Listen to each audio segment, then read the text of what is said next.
Okay, so we are now recording. Let's go to the Kahoot. Again, remember, if you have, or when you pick your name, if it's not something you feel comfortable explaining to your grandmother, do not pick it.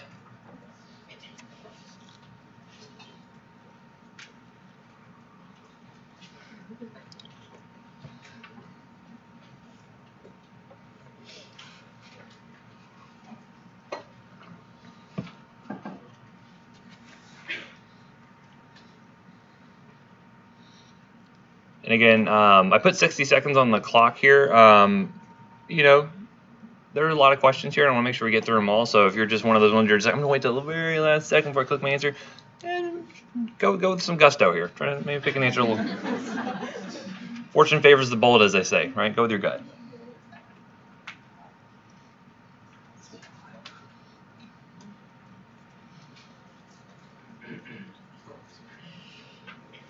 I lost my homeless beard. Thank you very much. So.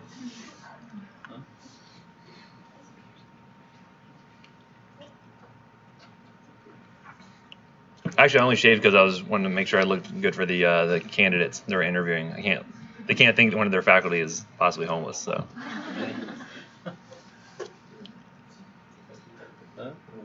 You guys already know me, so I don't really care at this point. So.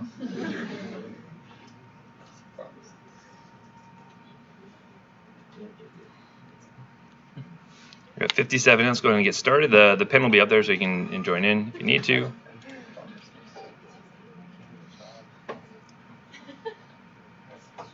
All right. Which antiarrhythmic association is correct? We say class 1B fits with lidocaine. We say class 4 with nicardipine. Class 3 with magnesium, or class 2 with dofetilide?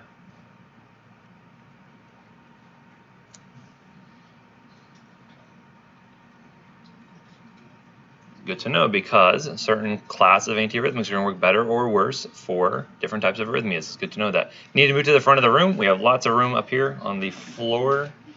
Bring your chair if you like, perhaps.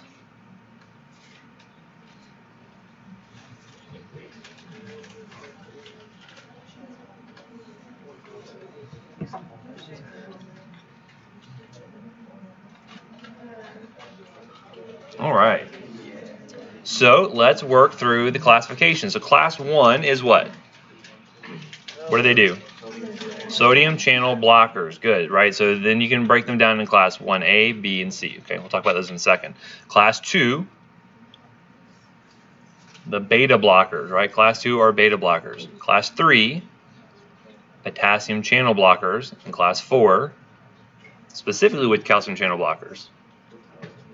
The non-DHPs, right? So that is why nicardipine here is incorrect, because it's class 4. Verapamil or diltiazem would have been correct here, but nicardipine is what?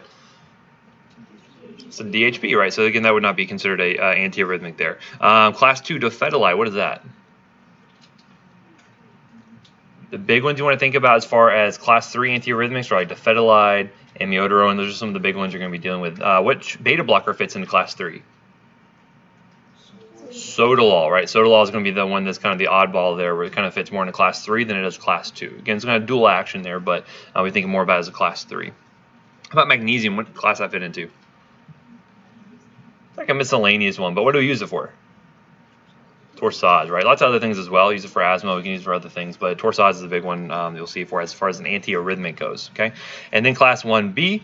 Lidocaine is a big one to think about with that one, right? Lidocaine, what's kind of the thing with class 1Bs that kind of sets them apart from the A's or C's? Well, it works primarily on, yeah, so it's good for VFib, VTAC, but because it works, especially in like what type of condition? It works better in ischemic tissue, right? So again, it's going to be better for things like MI, where you can see it, and again, oftentimes we'll still use this as a backup to amiodarone, but this works better in ischemic tissue, okay? So again, if that's the main area where you're seeing the arrhythmia developing there is due to that altered electrophysiology due to that ischemic tissue, lidocaine is good for that. But 1A would include like what? PDQ, remember, so procainamide, disopyramide, quinidine, and then 1C was what? Flecainide, and propafenone. Okay, so again, knowing which drugs fit into which category is good here. I've already pared that list down from previous years, so it should be a little bit easier. There's fewer drugs to know. Again, 1B, just really think lidocaine. That's the biggest one with that one. All right. Which antidote/drug combination is correct? Protamine with heparin, idarosizumab. Actually, I shouldn't put this one here. I forgot to take it off. This is actually a heme one, but it's good. You still know heme, right? You still remember your anticoagulants. About idarosizumab with aspirin, phytonadione or vitamin K with enoxaparin, or fresh frozen plasma with aspirin. This is a boo-boo on my part, but that's okay. You guys should still know this stuff.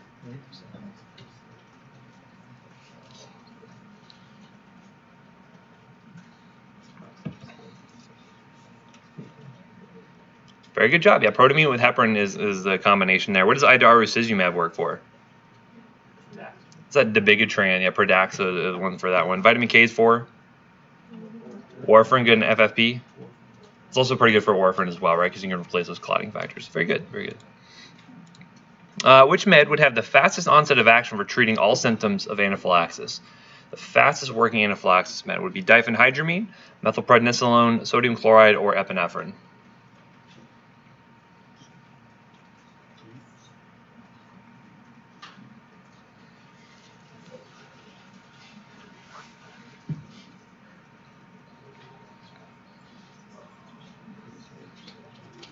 Very good. Epinephrine is the fastest acting one, right? Because again, when a patient is having an acute allergic reaction, what are they going to give themselves?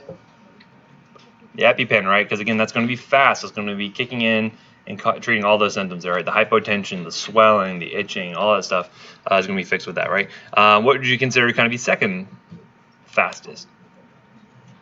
Probably the Benadryl. Yeah, and then third, kind of working several hours after the fact.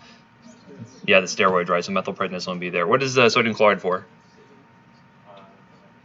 The hypotension, right, for volume repletion, okay? Because again, they're going to get profoundly hypotensive. You want to give them some fluids. It's going to work synergistically with the epinephrine to try to get their pressures back up. Very good.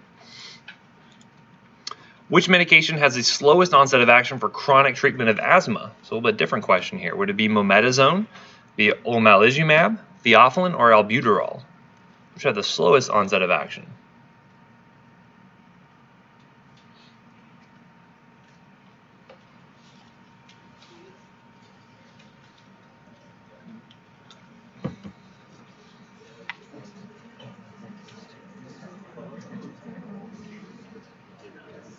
I wish I could get rid of the stupid box in the middle so that way you guys see the answers a little better. But I apologize for that.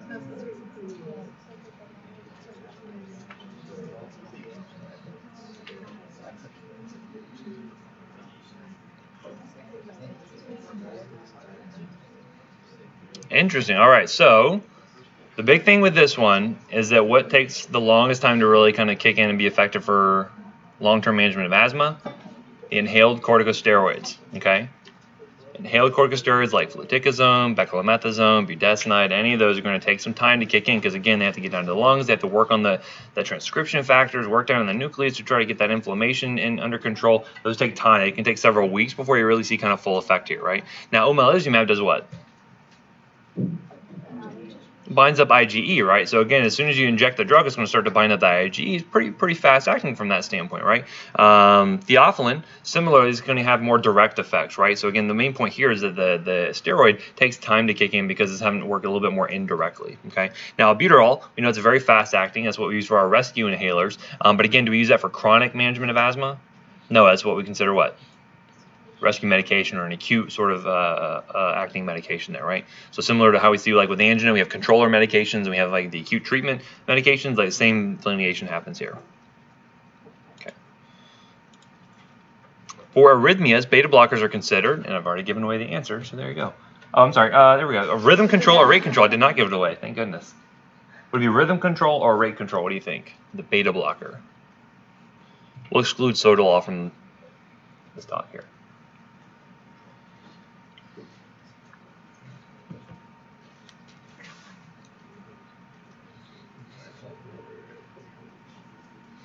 Very good. Why do we consider that rate control?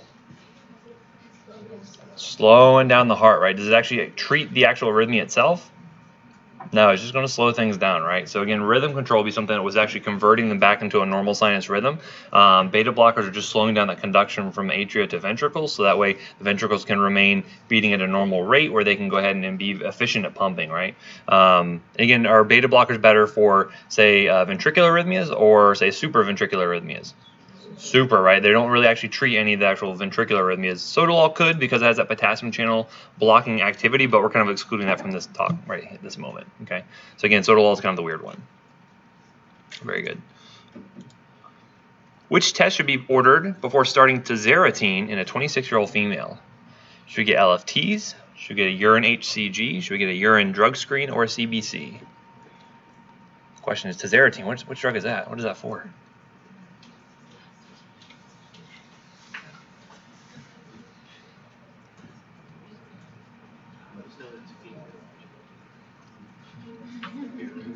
Right, so it kind of gives it away when I'm like, which one should you test in a female? Is that any patient? It may not be as clear. But yeah, why do you want to check a urine HCG for patients? What type of drug is Tazarotene? It fits into that retinoid sort of category, right? So kind of with adapalene, retin A, tretinoin or isotretinoin, I should say, to a certain degree there. So again, can be triadogenic. You want to be careful in pregnant patients. You may want to check a urine HCG before you start it in the young female like this, right? All right. For arrhythmias, flecainide, Tambocor are considered be rhythm control or rate control. First off, I have to consider what type of antiarrhythmic is flecainide.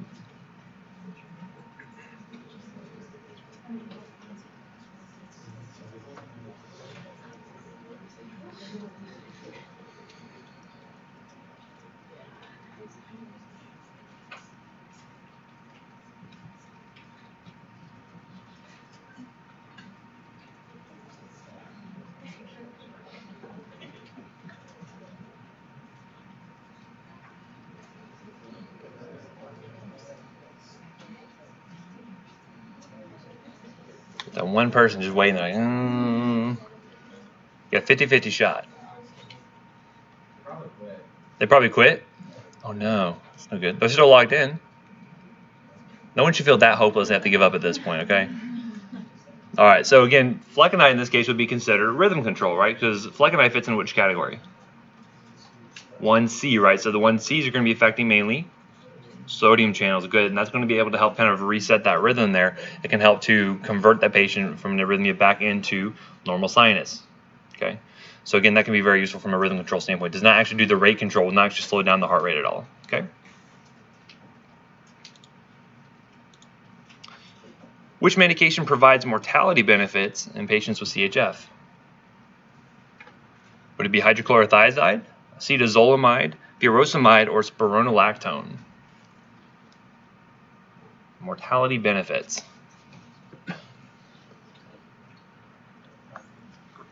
Meaning decreased mortality, not increased.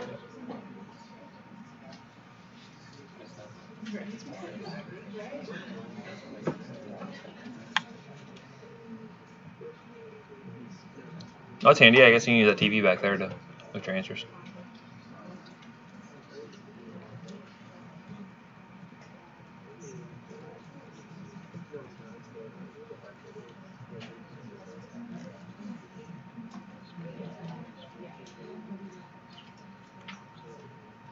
All right. See, that 57th person was playing. I knew it. Interesting. Pretty even split there. All right, so let's go through it. All right, let's think about first what type of, and again, which kind of drugs are we looking at here? Diuretics, good. Isn't that book written by that sci-fi guy? Diuretics? I'm just kidding, it's Dianetics, that's a Scientology reference. But anyway, so hydrochlorothiazide, what type of diuretic is that?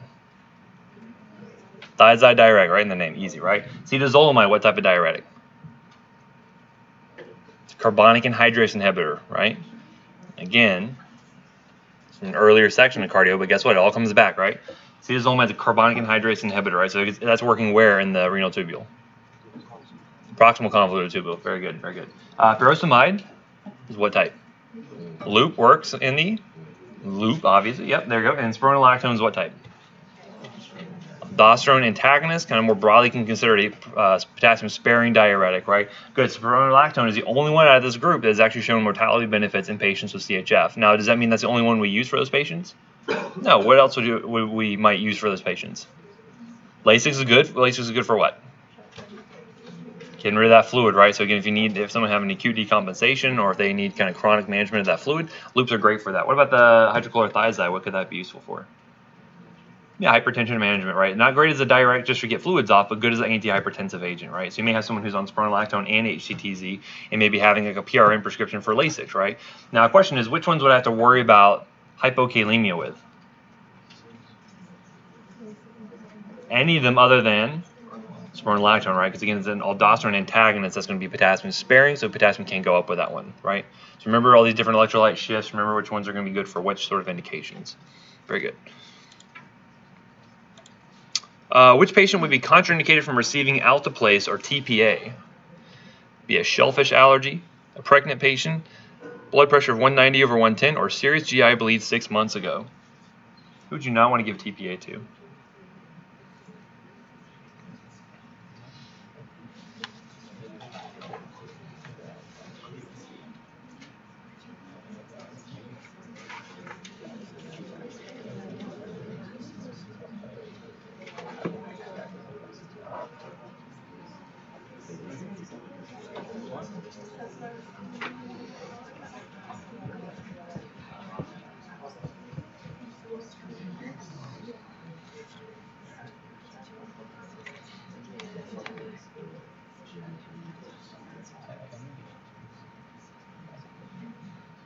All right, so there's a couple of different correct answers here. Very interesting. People say, oh, serious GI bleed 6 months ago. Go back and look at your contraindications. You'll notice it's how long? It's like 3 months, yeah. So again, if you had something 6 months ago and there hasn't been a recurrent issue, that may be okay. It may still be a candidate for getting TPA, right? Shellfish allergy, not the case, right? It's not made from any kind of shellfish-based products, so that would not be correct there. However, pregnant patients, don't want to give this to them because guess who else can bleed? The fetus, right? And then the blood pressure 190/110, what's the risk with that? Yeah, hemorrhagic stroke, right? So again, they can pop one of those blood vessels in the brain, and it's not going to be very good for them. So now, does that mean that patient could never receive TPA? What could I do for them? I could try to drop their blood pressure, right? So I can give them something like nitroglycerin, I can give them something like esmolol, I could give them any number of agents to try to get that pressure down and try to get them where they could actually receive the drug there. So that's one of those things we may try to give them 2 rounds of antihypertensives. They're still at that high diastolic pressure over 100. You would not want to administer to them at that point, okay? Very good. Which of the following is not a common side effect of methotrexate? Again, I don't like negative questions, but we're in a review. It's a safe space here, so that's okay. You will not find these on the test. Hirsutism, leukopenia, renal dysfunction, or diarrhea.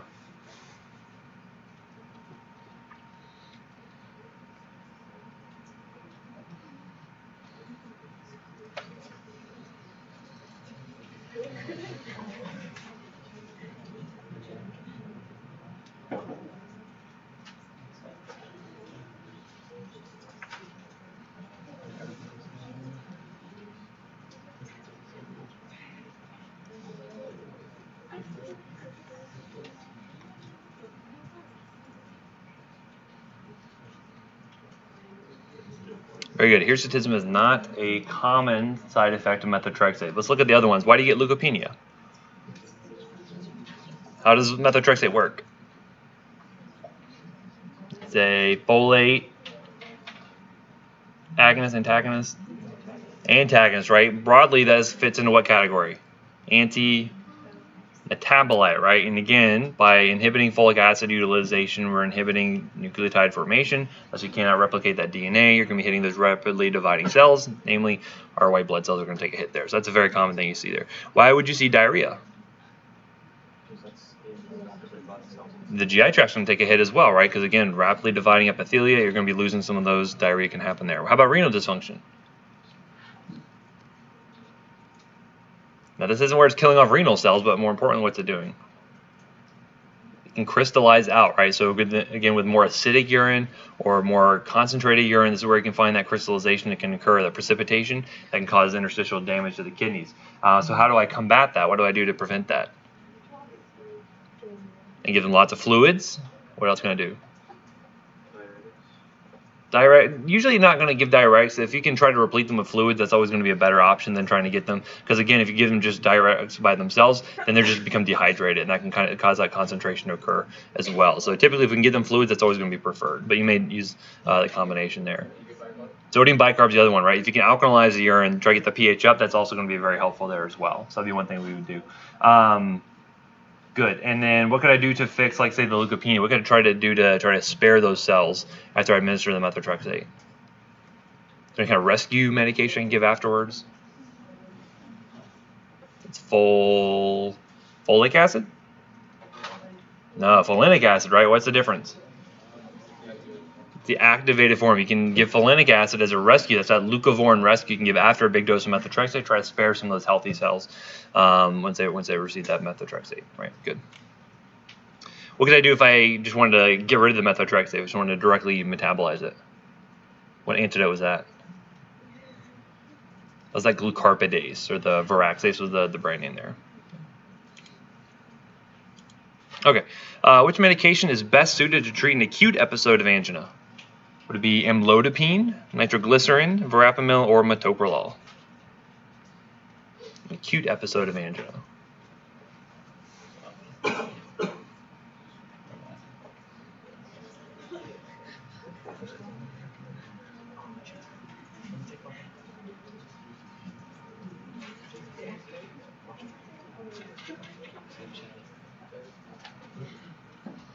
Very good, very good. Nitroglycerin. So think about it. A patient has an acute onset of angina. What are they going to take? Nitroglycerin, right? Right underneath the tongue, whether it be tablets or sublingual spray, whatever. It's all good. The other ones, though, are used for more chronic management, right? So again, we talked about with chronic management, you can affect either the supply side or the demand side. Which one of these are affecting the demand side of things? Oxygen utilization in the heart. The beta blockers, metoprolol, would affect the supply side, right? The demand side, because you're decreasing heart rate, you're decreasing contractility, so you're requiring less oxygen in that muscle there. Good. What else? The verapamil will do it too. Okay. Now notice amlodipine is mainly working on what? A little more on the supply side, right? It's trying to decrease the afterload. So to some degree, it's kind of working on that, the actual oxygen demand of it. But more often than not, you're getting better supply to it, right? So you can see some dilation of those coronary vessels to some degree. That's going to be able to help out from that standpoint. Okay. Very good. Which medication is appropriate for an acute asthma exacerbation? Montelukast, salmeterol, fluticasone, or ipratropium? Which one is going to use it with an acute asthma exacerbation? You're thinking, wait, there's no albuterol. What do I do? Question is, do we only use albuterol? Don't give away the answers, please.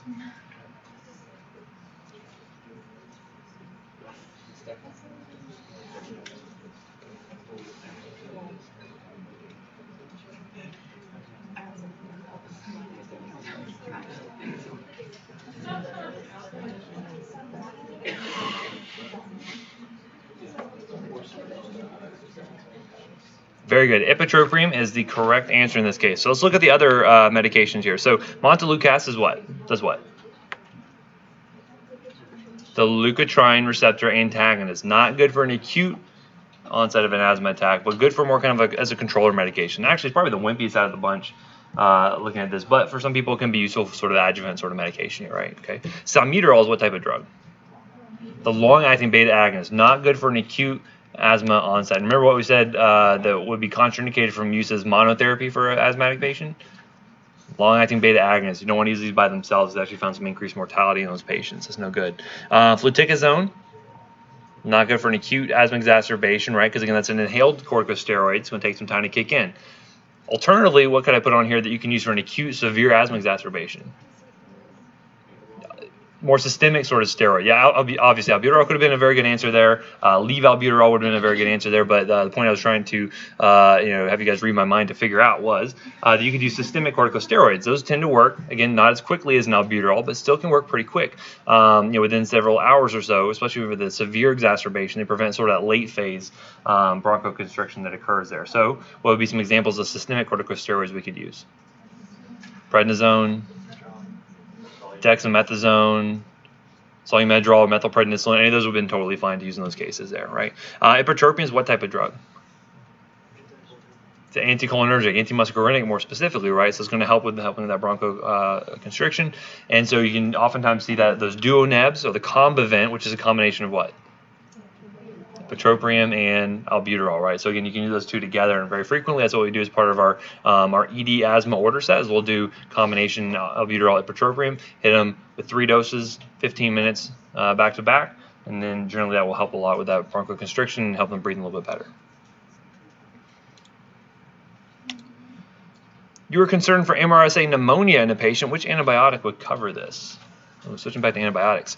You have azithromycin, you have daptomycin, dicloxacillin, or linezolid.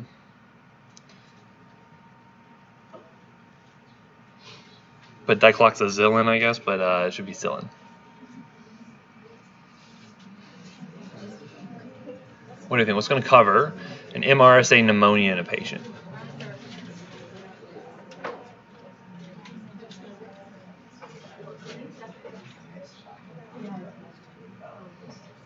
Because most of you are probably thinking, oh, I would obviously just go with, what's the go-to MRSA drug?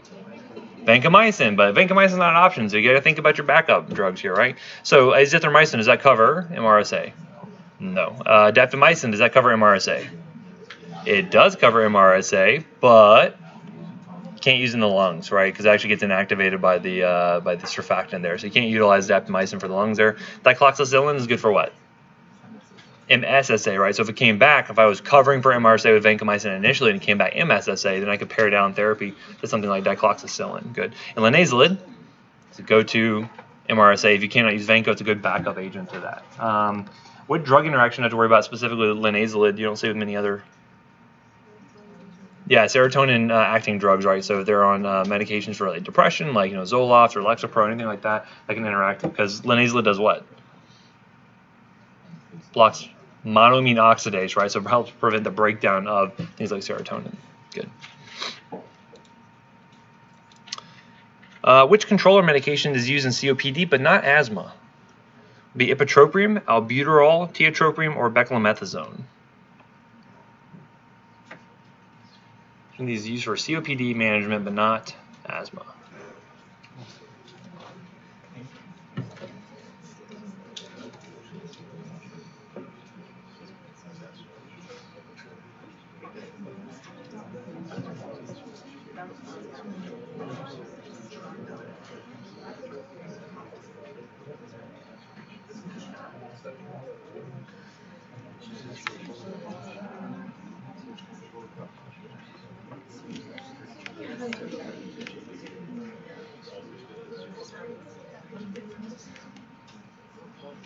Interesting. Let's look at it.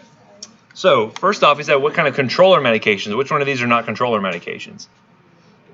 The albuterol, which is short-acting, and also what else? The ipratropium is also very short-acting, not good as a controller medication, right? We're looking for things that are going to be more long-lasting, 12 to 24 hours out of the day, right? So ipratropium, albuterol, both of these can be used for COPD, so neither of those, and asthma as well, so that would not be fitting the bill here. How about beclomethasone? What type of drug? It's an inhaled steroid. Can that be used for both? 100%, absolutely. You can use that for both. However, tiotropium, which is what type of drug?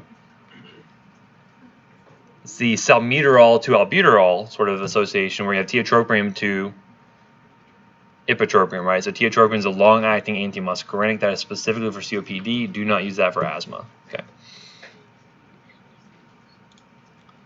All right. Which dosage form would be most occlusive when administered topically? Be a gel, a cream, a lotion, or an ointment?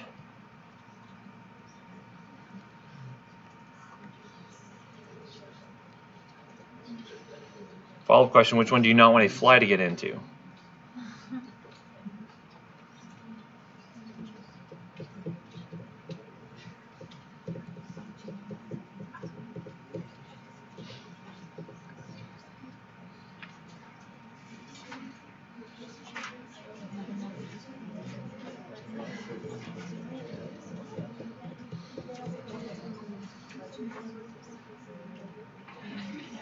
Very good. Ointments are going to be the most occlusive, right? Those are typically have like kind of the highest oil-based content of them versus water, right? Things like gels Typically can be more like alcohol-based or more water-based, not as occlusive, right?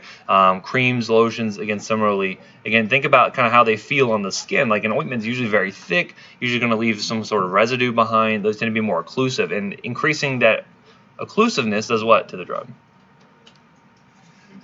Typically makes it more effective, right? You're going to be finding that it sticks around for longer. It's going to be better for increasing that contact time. It can also potentially increase toxicity too, right? So again, if I were to have something too occlusive, I see a lot of absorption of that drug that can lead to toxicity. And in fact, I had one of my advisees who's on rotations right now, that they're derm rotation, and they were writing a note up about a patient who's getting put on clobetasol, which you guys know about clobetasol is what type of steroid? Say low potency, high potency? That's one of the ones we mentioned.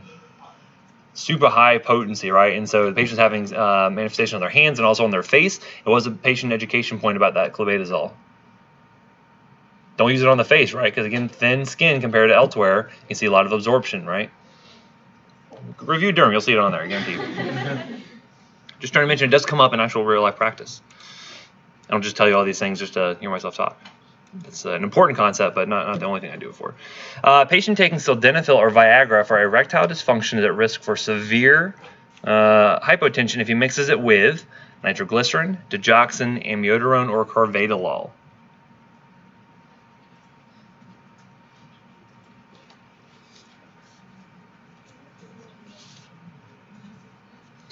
Very good. Nitroglycerin would be the correct answer in this one. Why is that?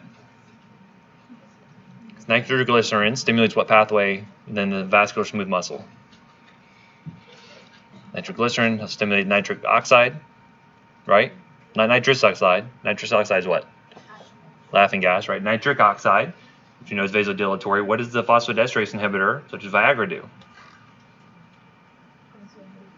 The nitric oxide stimulates cyclic GMP. Phosphodiesterase breaks down cyclic GMP. If I combine those two together, you have way too much cyclic GMP and you have way too much vasodilation, you have the hypotension, right? So you do not want to mix those together. You want to ask that question, hey, have you taken any erectile dysfunction medications recently? Now, is it only male patients you want to ask that about? Who else might you ask? Pulmonary hypertension is the other big case. We're going to see that being used occasionally, okay? It could be female patients as well. All right. Which antidote / drug combination is correct?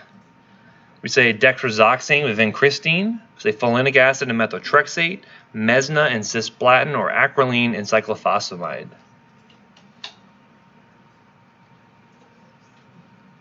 I've already given this one away, so you should be able to get it pretty easy.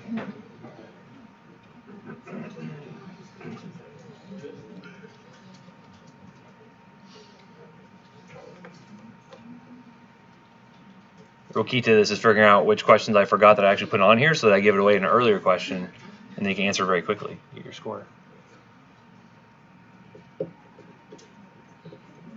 Very good. Yes, folinic acid and methotrexate. Remember, because methotrexate is what? Folic acid antagonist. So if I can give the activated form, I can bypass that methotrexate. So that is the correct combination there. How about dexrazoxane? What do we use that with? That was used with the anthracyclines like doxorubicin and daunorubicin. Because remember, what was the big toxicity we talked about with those drugs? Those unique. This is the cardiotoxicity. Remember, there's a lifetime max dose you could receive on the anthracyclines. This helps to extend that and helps to prevent some of that damage being done. Because otherwise, you get this cardiomyopathy that can develop for those patients. CHF can develop. Mesna is used with what drug? Cyclophosphamide, ifosfamide, because they generate acrolein. Acrolein does what? Causes a hemorrhagic cystitis. Okay, so we give mesna to bind up the acrolein so we don't get the bladder toxicity we see with cyclophosphamide. Okay, cisplatin basically just need to kind of flush the patient out with tons of fluid so that we prevent renal toxicity, but no specific antidote for that drug. Okay. Which one way that I cannot give vincristine? Remember what I talked about? Intrathecal. You cannot give it intrathecal because the zinc alkaloids will be fatal if you do it that way.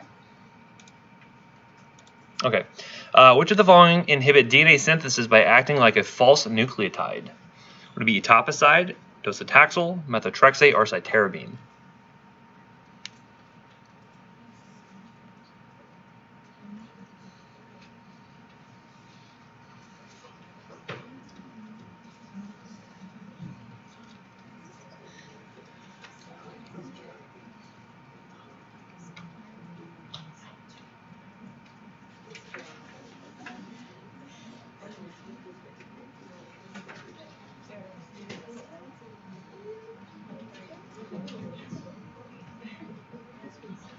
Very good. Cytarabine is the correct answer there. Etoposide is what? That one's working with the microtubule production, right? It helps to prevent the breakdown of the microtubules. That way they kind of form these kind of not very functional sort of microtubules there, right? So you arrest mitosis. Docetaxel, anyone remember what that one does? That inhibits topoisomerase, right? So you increase the strain break, strain damage happening there. Methotrexate we've already mentioned. Now, methotrexate interesting because it's still an anti-metabolite, just like the false nucleotides are, but this actually helps to inhibit production of the nucleotides, whereas something like cytarabine actually can substitute in for the nucleotide and prevent that strand elongation there. So a little bit of difference there, right? So you can fit something like, 5-FU, 5-fluorouracil, and methotrexate kind of go in that same category together versus like things like cytarabine, gemcitabine. They actually work as like alternatives to and substitute for those nucleotides there. Okay. Why are some chemo regimens considered to be count dependent? This should be pretty easy. We've talked about it quite a bit already. Is it because hospitals need to wait for enough patients to make a profit? There need to be sufficient cancer cells for the chemo to work. Tests for neuro impairment. What was I trying to say? Be having to have a patient count to 100, or the patient's immune system needs to recover. I don't know that yellow one. I'm not sure what I was trying to get there. I think I was just had the patient count to 100, so it's count dependent. They can actually count from 1 to 100. When I'm separated from my own jokes, I find them much less funny, as it turns out. So now, how you feel now? Yes, the patient's immune system needs to have time to recover, right? Again, as long as there's any cancer cells around, the drugs can work, right? And in fact, the fewer there are, usually the higher the growth fraction is, the more likely we are to get some of those rapidly dividing cells. Okay, so we like to have any of them that are present can be treated. But yes, you need to give time for the patient's immune system to recover. Application of corticosteroids to which area would most likely lead to systemic effects? Would be the soles of the feet, the hands, the axilla, or the forearms? Kind of alluded to this already.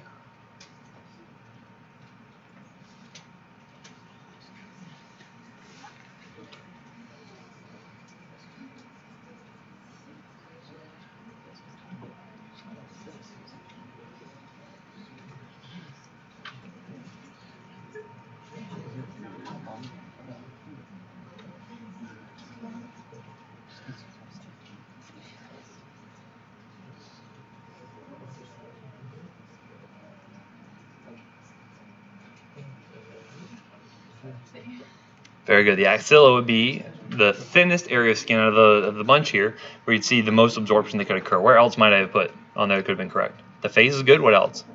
The groin would be another big one, right? So again, what can I do if I still need to use steroids in those areas? What can I do to overcome that?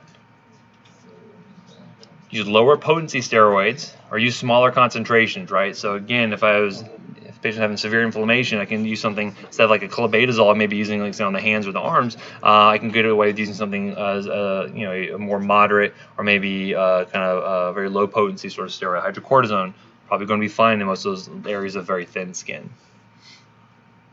Okay. Which of the following would be a reasonable treatment for atrial fibrillation?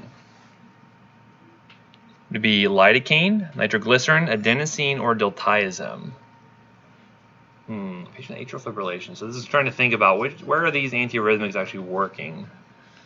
Which of these would be good for treating atrial fibrillation? So think about AFib. What is the actual issue there?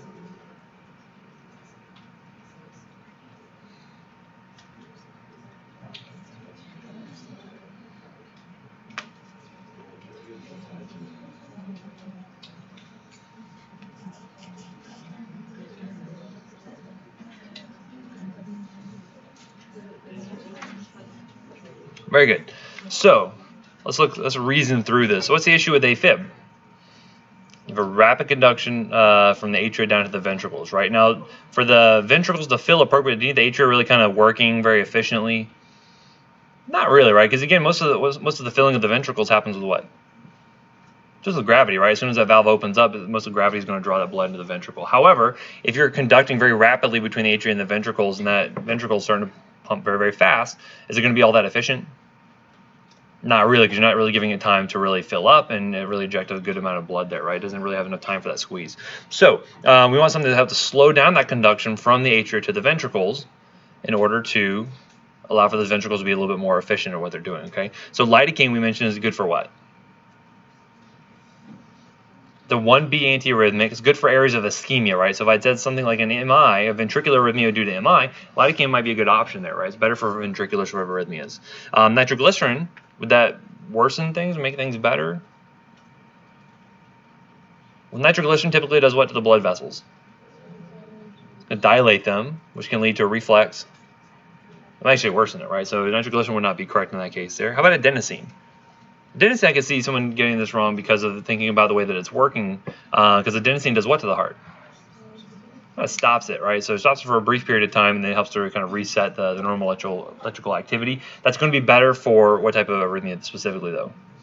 SVT, right? So again, it's different than AFib. AFib is going to be kind of one of those more kind of chronic kind of issues you're dealing with. SVT is something you can kind of fix immediately like that. So adenosine is good for that sort of thing. Diltiazem is better for that sort of rate control, right? To help kind of slow down that conduction between the atria to the ventricles. That's better for kind of long-term management for atrial fibrillation. Okay. Now, instead, I could have put something on here, I could have put like a 1C antiarrhythmic, something like propafenone or flecainide. That would be considered a sort of rhythm control, try to convert the patient back over to normal sinus. In this case, though, most times we see that by using rate control, patients have better outcomes. Because, again, any antiarrhythmic can cause an arrhythmia, and you were seeing issues with that with like flecainide and propafenone. Patients were dying due to that. Which of the following agents would be cell cycle specific? We consider cyclophosphamide, vinblastine, temozolomide, or carmustine. Everyone's like, good thing I just reviewed cancer drugs before I came in today. I know the answer.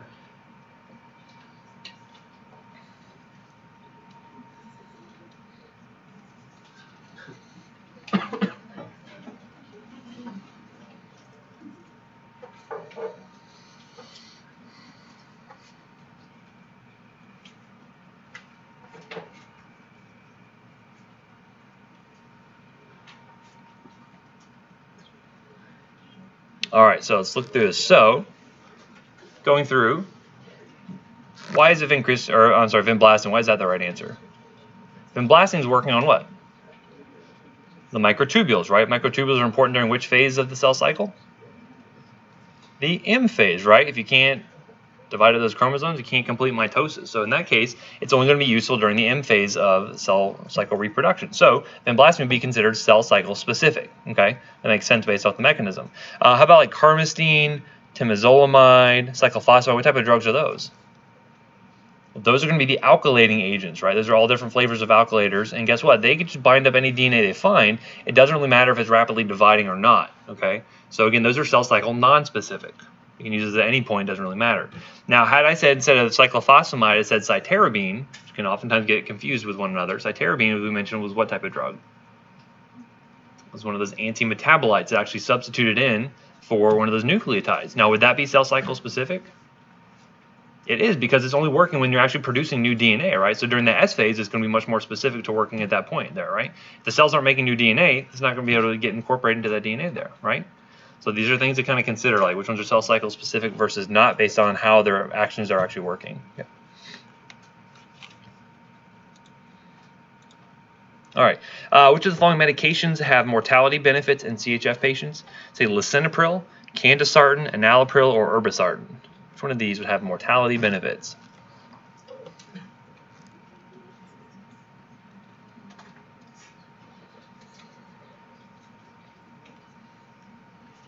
People are thinking, is this a trick question? Is it?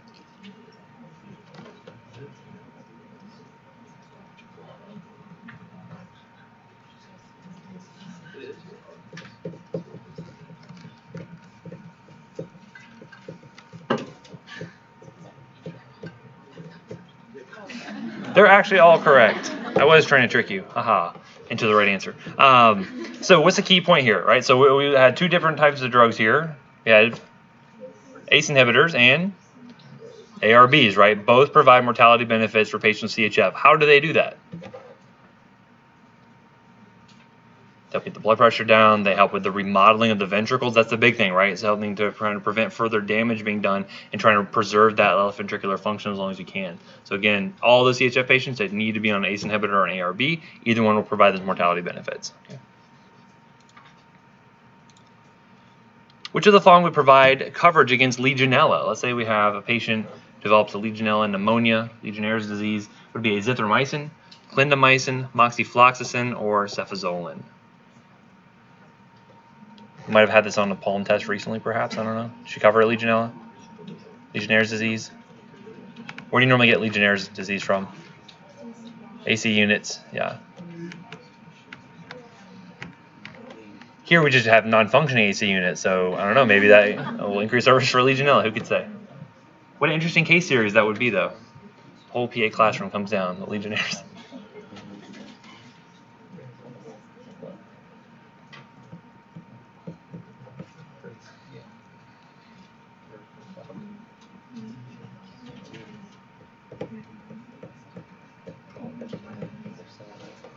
See how the bugs and drugs always come back? They'll never ever leave you. No matter where you go, you have to think about bugs and drugs. Okay, good. So what type of bug is Legionella? Atypical. Good. So just knowing that, that's going to help you narrow down your options here pretty significantly. Clindamycin treats what? Gram-positives and anaerobes. Okay, gram-positive and anaerobes. The big thing for clindamycin. Ancef treats what? Pretty broad spectrum, right? It'll get some gram-negative stuff. It'll get MSSA, you know, good for surgical prophylaxis. What categories does it fit into? First-generation cephalosporin, right? So good. It fits in the same categories like cephalexin would. Okay. Now, azithromycin is what type of drug? It's a macrolide, which you do know has good coverage against atypicals. Great. And then how about moxifloxacin?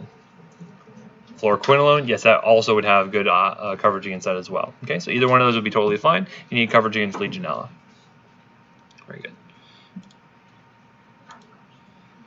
A first-line agent for angina in a patient with asthma, diabetes, and prior MI be metoprolol, aspirin, propranolol, or lisinopril. So for the treatment of angina, you should do metoprolol, aspirin, propranolol, or lisinopril. They have asthma, diabetes, and prior MI.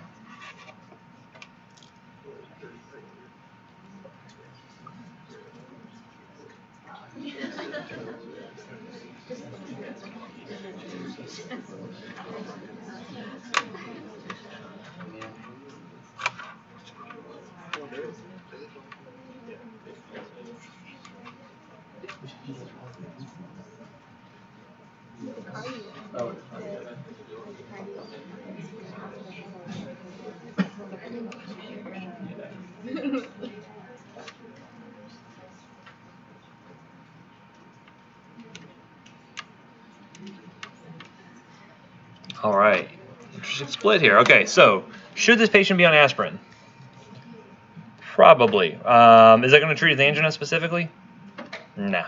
It'll provide mortality benefits for sure, but it actually doesn't treat the chest pain. Okay, so that would not be considered correct from the purpose of this particular question. Why would propranolol be incorrect? Because it's a non-selective beta blocker, and this patient has asthma. You'd want to use more of a cardio 1 selective beta blocker in those cases there. Okay. How about lisinopril? Is that going to treat the actual angina? Should that patient be on an ACE inhibitor? Right? Because what does it help provide benefits for? For the prior MI, because it's going to help with that left ventricular remodeling. What else does it provide benefits for?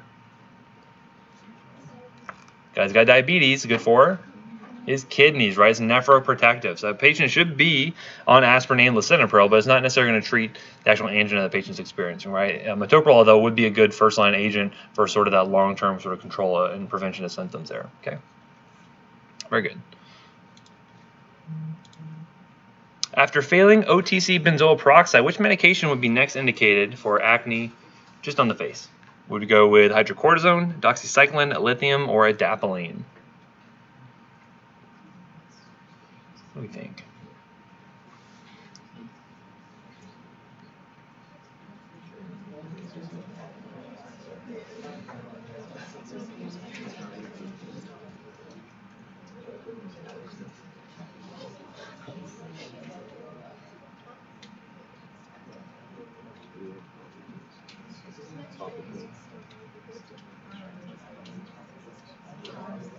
All right, so let's go through and look at this. So why would hydrocortisone be incorrect? Can you use hydrocortisone for acne? It can cause acne, but do we use it to treat acne? Remember we talked about intralesional corticosteroids. So there is some role for corticosteroids, but mainly for the very strong inflammatory sort of disease. Wouldn't really fit the bill in this sort of case here. How about lithium? Actually cause drug-induced acne, so that definitely would not be the case here, right? Unless the patient had bipolar disorder, which they may need to be on it for other reasons, okay? Now the question is, okay, well, how do we, break this down? Should we go to doxycycline? Should we go to adapalene? Adapalene is what type of drug? It's a retinoid, right? So again, the question is, well, should I go to the topical retinoid or should we go to systemic therapy? What do you think? If they've only tried over-the-counter benzoyl peroxide, I'd probably say, and again, it's just limited to the face, I'd probably say, let's go ahead and use a topical product at this point. Now, there could be indications where you say, well, maybe the patient doesn't want to use topical products, maybe they just want to use, maybe they'd be more compliant if they're just on doxycycline. However, there are risks whenever using systemic therapy, right? So again, if you can limit that systemic effect, that can always be a beneficial thing. So again, this would be a conversation. You may find some cases where it'd be like, well, there are competing indications where say, well, I'd want to use doxycycline instead, but I think for most patients, using a topical product, especially with limited disease, is probably going to be the best option in those cases there. Okay. Again, use that stepwise approach. Which of the following medications is safe to smoke with?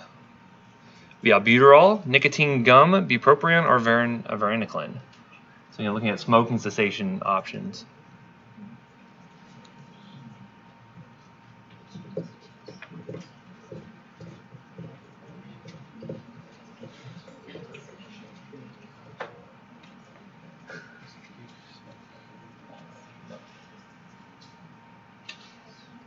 Because again, patients who are trying to quit smoking, what are they most likely to do in a lot of cases?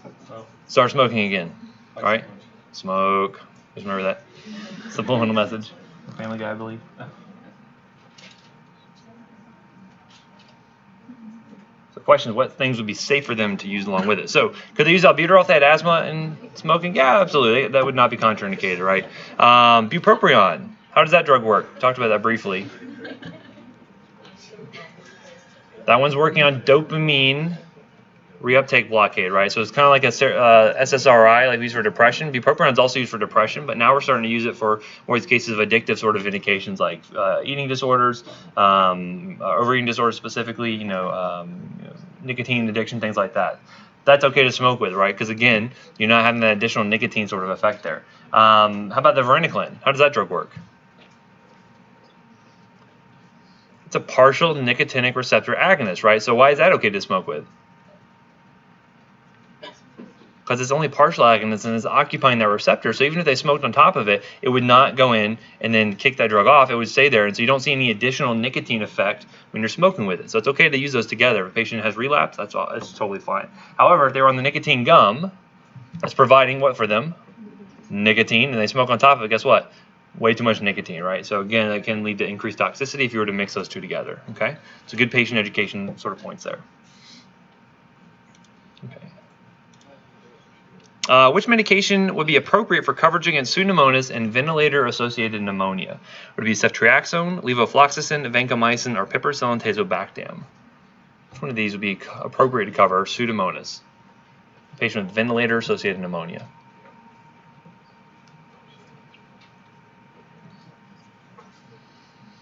Ceftriaxone, levofloxacin, vancomycin, or pip-tazo.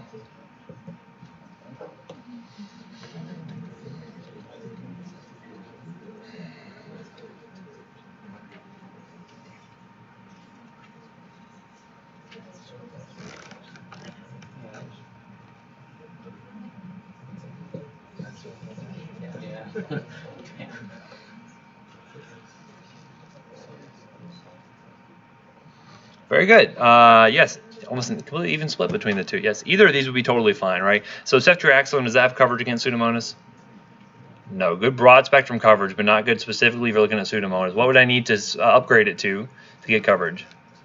Cefepime would cover that, right? It's a good fourth generation cephalosporin. Vancomycin only covers MRSA and other gram-positives, right? So that would not cover our Pseudomonas here. However, fluoroquinolones typically do.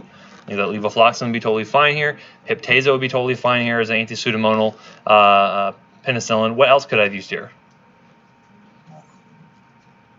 Or other like drug classes, I guess.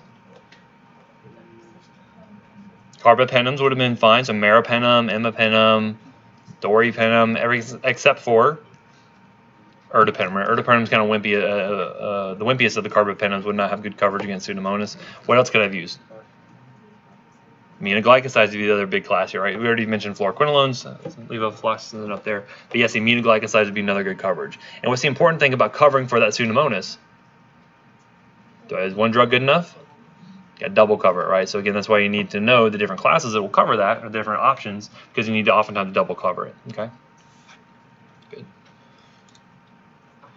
And the last question, which chemo agent could lead to osteoporosis in female patients with breast cancer? Be raloxifene, exemestane, flutamide, or doxorubicin.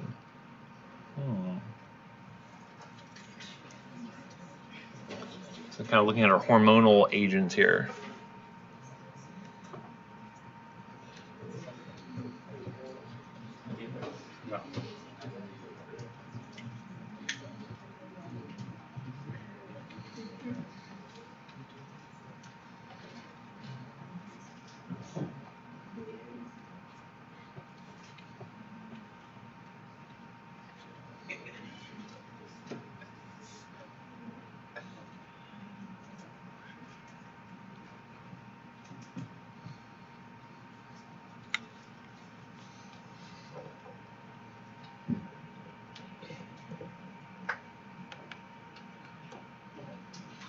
All right, so let's work through this. So, why might you see osteoporosis in a patient you're treating with drugs for breast cancer?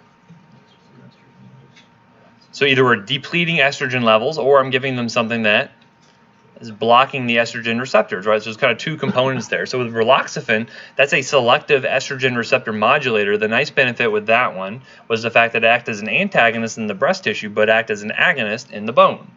So you would not see osteoporosis in those cases. You still see positive estrogen effects in those patients. How about the flutamide? What did that do?